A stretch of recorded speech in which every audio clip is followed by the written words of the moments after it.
Olá! Eu hoje vou começar um novo livro, então é uma estreia aqui no canal. O livro que eu escolhi para ler para vocês dessa vez é este. Chama-se Como Superar Seus Limites Internos. Então não é assim um livro de um romance, um documentário, é um livro de orientação. Eu não digo que seja de autoajuda, eu digo que seja um livro de orientação. Para qualquer pessoa, tenha ela a função que tiver nessa vida. É um livro do autor chamado Steven Pressfield. Ele foi editado pela editora Cultrix, associado com a Nova Acrópole. O subtítulo do livro diz: Aprenda a vencer seus bloqueios e suas batalhas interiores de criatividade. Essa edição brasileira da Cultrix tem um prefácio muito precioso, porque é um prefácio da professora de filosofia da Nova Acrópole, que eu creio que muitos conhecem, que é a professora Lúcia Helena Galvão. Então, é o que eu vou ler para vocês hoje como introdução à leitura desse livro. Eu vou ler o prefácio à edição brasileira, feito pela professora Lúcia Helena Galvão. Diz ela: Steven Pressfield é um escritor norte-americano, embora nascido casualmente em Trinidad e Tobago, que passou toda a sua vida lutando para realizar o sonho de se tornar um escritor. Não é necessário descrever as etapas bizarras e difíceis que teve de enfrentar na busca desse sonho, pois ele mesmo o faz com grande satisfação ao longo das páginas desta obra, com episódios estrategicamente revelados no momento do desenvolvimento da argumentação do livro, no qual sua narrativa pessoal pode ser um peso de vivência e convencimento para mostrar que é possível praticar o que está sendo recomendado. Entre aspas, ele diz: eu vivi e funcionou. Ele mesmo nos conta que certos episódios de nossa vida têm um quê de sagrado e não devem ser relatados, expostos à profanação, a menos que a revelação sirva de impulso e estímulo para que outros superem as próprias provas. E é exatamente o que ele faz aqui, deleitando-nos com passagens memoráveis de sua vida. Pressfield, hoje com 77 anos de idade, pode demonstrar o sucesso de suas fórmulas de vida para a realização de seus sonhos por meio dos resultados alcançados, pois hoje ele é um escritor de ficção e não ficção, com 15 livros editados e criador de 4 roteiros para Hollywood, além da adaptação de seu primeiro livro de sucesso, The Legend of Bagger Vance, ainda sem tradução para o nosso idioma, para o filme que recebeu o nome de Lendas da Vida em português estrelado por Matt Damon e Will Smith, e dirigido por Robert Redford. Vale destacar que o livro citado, adaptado com muita felicidade para um filme belo e significativo, nada mais é do que uma transposição do clássico indiano Bhagavad Gita, texto sagrado que vem conquistando a admiração de grandes nomes do Ocidente há séculos. O protagonista, o jogador de golfe Randolph Juno, que seria o Matt Damon, é Arjuna, o célebre herói do citado Upanishad. É o homem que, em campo de batalha, enfrenta a si próprio. O Kadi, que se oferece para ajudá-lo em seus treinos, Bagger Vance, que no caso o ator é o Will Smith, é Bhagavan, Deus, Senhor, venerável, ou seja, o próprio Krishna, oitavo avatar do deus Vishnu e uma das divindades mais veneradas do hinduísmo. Enfim, o jogo de golfe em questão, assim como a guerra no épico original, trata da vitória sobre si mesmo, da realização, da visão da unidade e da subsequente conquista da sabedoria. Essa nossa guerra interior, que ele representa em uma ficção literária, é descrita de forma explícita e detalhada em Como Superar Seus Limites Internos, que no original se chama The War of Art, em inglês. O próprio autor nos relata, nos primeiros capítulos da presente obra, que recebeu duras críticas quando manifestou o desejo de escrever algo desse tipo, sendo taxado de arrogante ao querer oferecer sabedoria de vida, e que seria melhor fazê-lo por meio de mais um romance. Porém, se acessarmos atualmente sites de comentários sobre filmes e digitarmos o nome do mencionado Lendas da Vida, raramente encontraremos comentários que indiquem que a mensagem simbólica que o filme contém foi entendida, sequer em uma pequena parte. Eu, em particular, em minhas pesquisas a respeito, não encontrei nenhum comentário dessa natureza. Não posso deixar de me lembrar de Platão, em seu diálogo à República, quando ensina que, em uma cidade ideal, os contadores de histórias, como Homero, não seriam permitidos, pois os homens comuns não sabem entender os mitos e tomariam seus símbolos ao pé da letra, o que causaria grande prejuízo moral a todos. Sim, o público que comenta Lendas da Vida parece ter assistido a mais um entediante e banal romance ambientado em esportes, fabricado às pressas pela máquina de entretenimento hollywoodiana.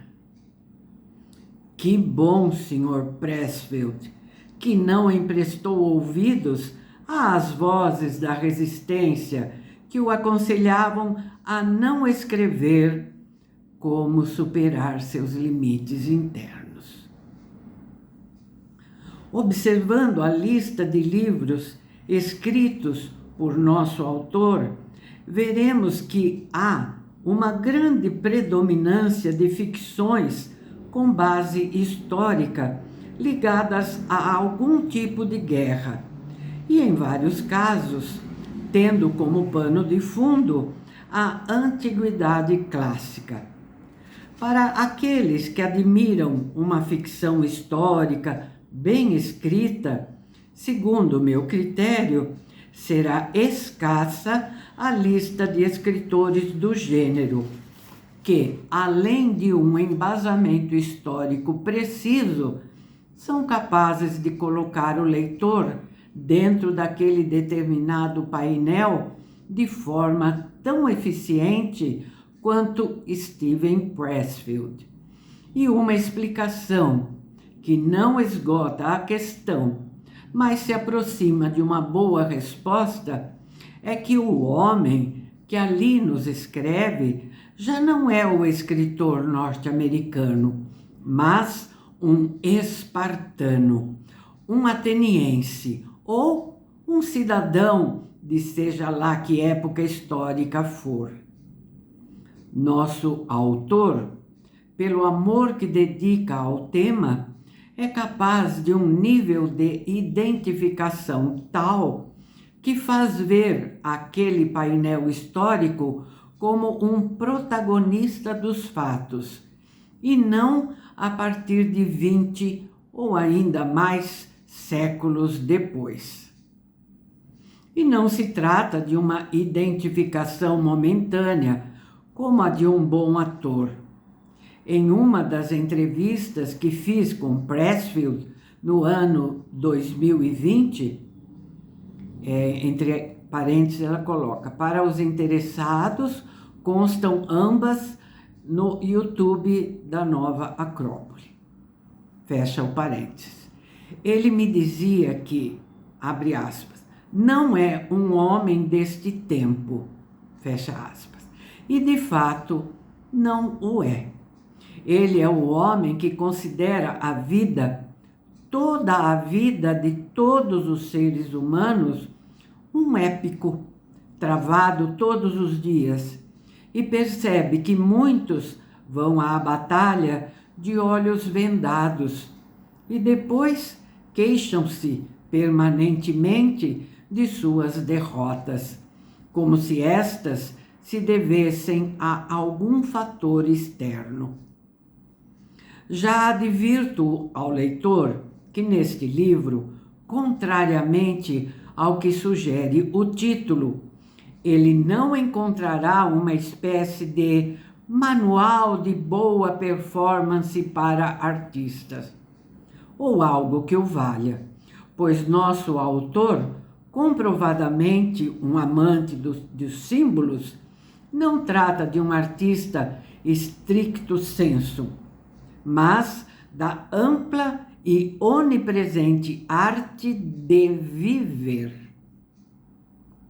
Não se trata de apoiar-nos em uma criação específica, embora o conteúdo da obra também se adapte a isso, mas, sobretudo, da arte de nos criarmos como seres humanos realizados e plenos.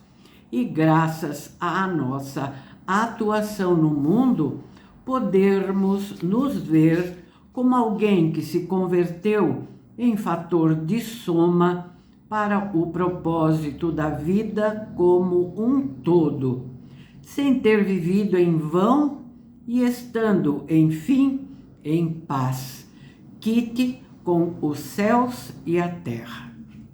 Não duvide de que é isso que você encontrará neste livro.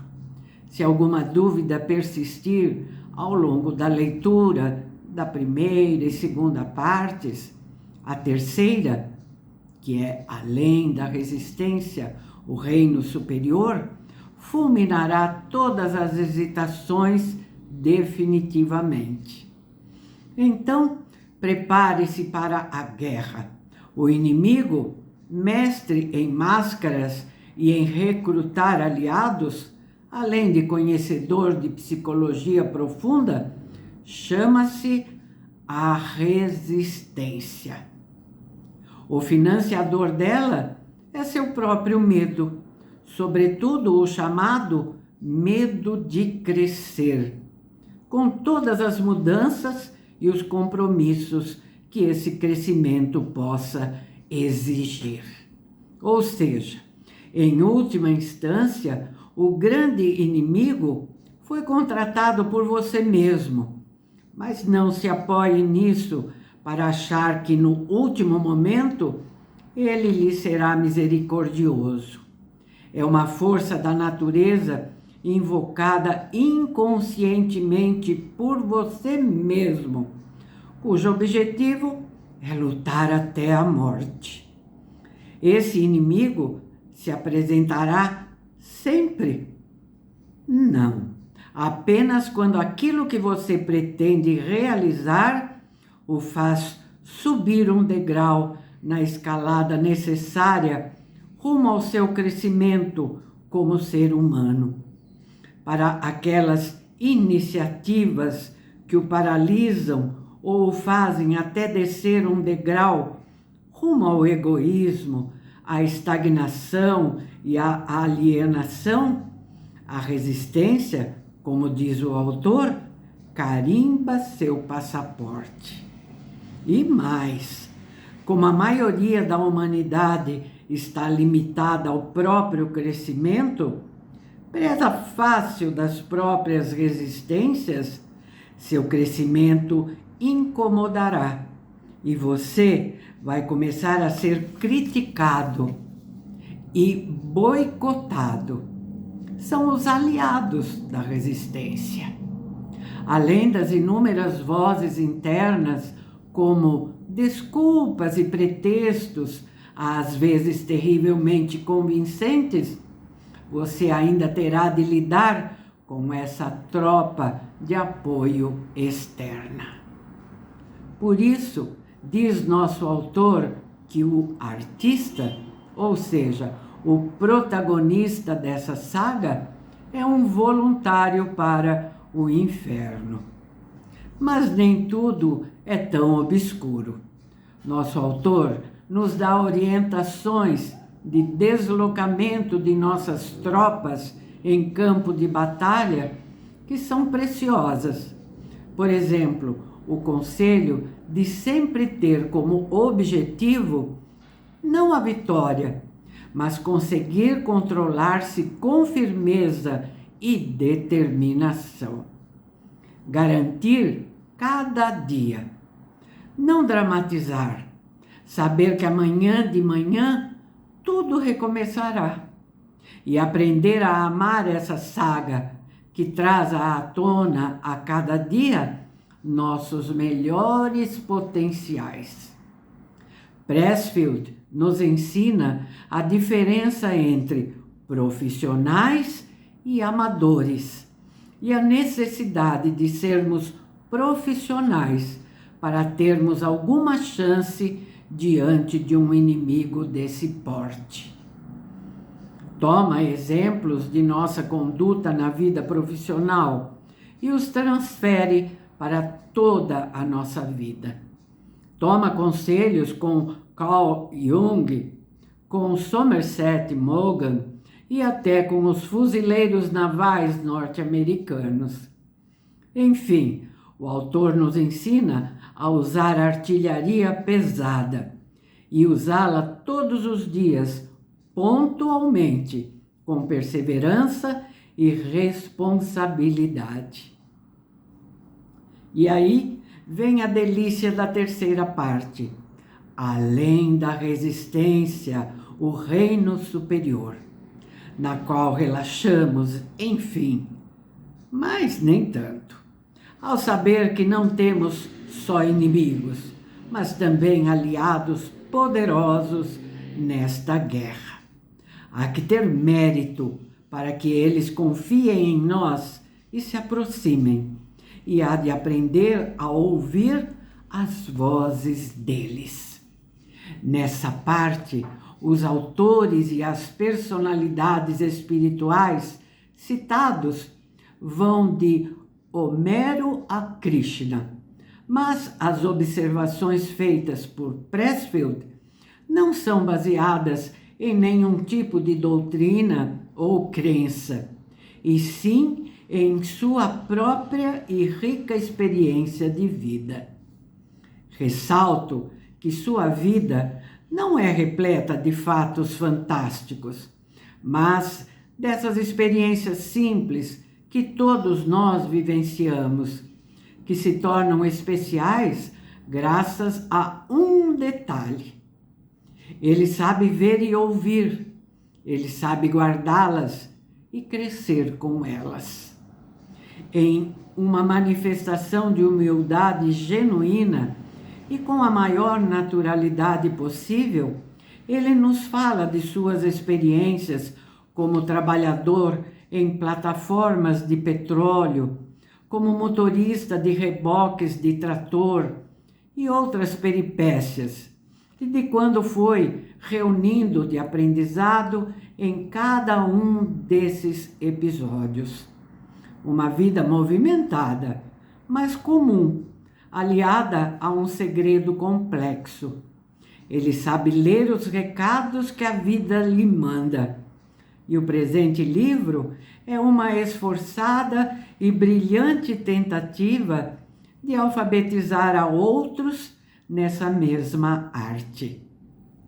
Por fim, para não me adiantar às belas surpresas que o livro traz, como um daqueles presentes que ganhamos em algum momento da vida e que carimbam o tempo com algo que parece estar além dele, Steven Pressfield conclui a obra com uma série de frases que golpeiam nossa resistência de maneira tão certeira como só um renomado e profissional lutador de boxe o faria. Uma delas eu gostaria de presentear aos leitores como uma preciosa lembrança que guardo dessa ocasião especial, denominada O Dia em que Li Como Superar Seus Limites Internos. Ela tem sempre sido levada por mim como uma arma eficaz que pertence à sentinela avançada de minha própria guerra interior. E espero que possa ser de grande valor também para vocês. Desejo a todos uma boa leitura. Agora abre aspas para a frase com a qual ela nos quer presentear. Abre aspas. Ceder à resistência envergonha aqueles que o criaram, com o único objetivo de empurrar a raça humana 1 milímetro para a frente em seu longo caminho de retorno a Deus. Fecha aspas. Lúcia Helena Galvão, verão de 2021, que é a data dessa edição do livro. Então, a partir do próximo vídeo, nós vamos iniciar a leitura deste livro, que só pelo prefácio já se vê que vai ser precioso. Eu aguardo, então, vocês para que a gente leia junto esse livro, tá bem? Muito obrigada por estarem aqui na estreia e aguardo vocês, então, no próximo vídeo. Até lá!